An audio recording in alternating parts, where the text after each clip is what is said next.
এক বছর পেরিয়ে গেলেও উত্তরার মাইলস্টোন স্কুল অ্যান্ড কলেজের সেই ট্র্যাজেডি স্মৃতি এখনও অনেকের কাছে দুঃস্বপ্নের মতো। সেই ভয়াল দিনের স্মরণে আজ অশ্রুসিক্ত চোখে নিহতদের স্মরণ করেছেন শিক্ষক শিক্ষার্থীরা। দুর্ঘটনার আনুষ্ঠানিক তদন্ত শেষ হলেও কোমলমতি শিশুদের মনে রেখে যাওয়া মানসিক ক্ষত এখনও শুকায়নি। আকাশে বিমানের শব্দ ভেসে এলেই আজও আতঙ্কে শিউরে ওঠেন শিক্ষক এবং শিক্ষার্থীরা। গত বছরের ২১ জুলাই দুপুর ১টা ১২ মুহূর্তেই বদলে যায় মাইলস্টোন স্কুল অ্যান্ড কলেজের চেনা দৃশ্য। হায়দার আলী ভবনের সামনে বিধ্বস্ত হয় বাংলাদেশ বিমান বাহিনীর একটি প্রশিক্ষণরত যুদ্ধ বিমান। বিমান বিধ্বস্তের সেই ঘটনায় ২৮ জন শিক্ষার্থী, ৩ জন শিক্ষক সহ প্রাণ হারান ৩৬ জন।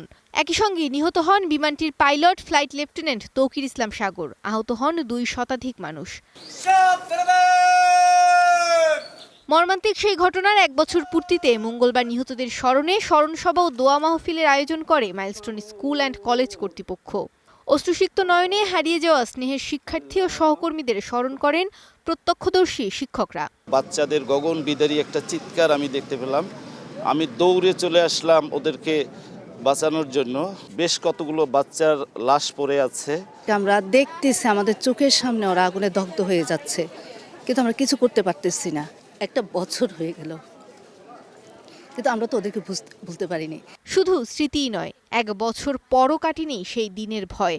আকাশে যুদ্ধ বিমানের শব্দ শুনলেই অনেক শিক্ষার্থী ফিরে যান বিভীষিকাময় সেই দুপুরে। আতঙ্ক আর শঙ্কা এখনও তাদের নিত্যসঙ্গী।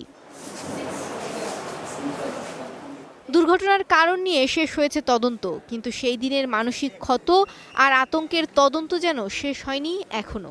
দুর্ঘটনার বছর পেরিয়েছে, তবুও এখনও মাইলস্টোনের আকাশে যখনই কোনো বিমানের শব্দ ভেসে আসে তখনই আতঙ্ক ছড়িয়ে পড়ে শিক্ষার্থী, শিক্ষক ও অভিভাবকদের মনে।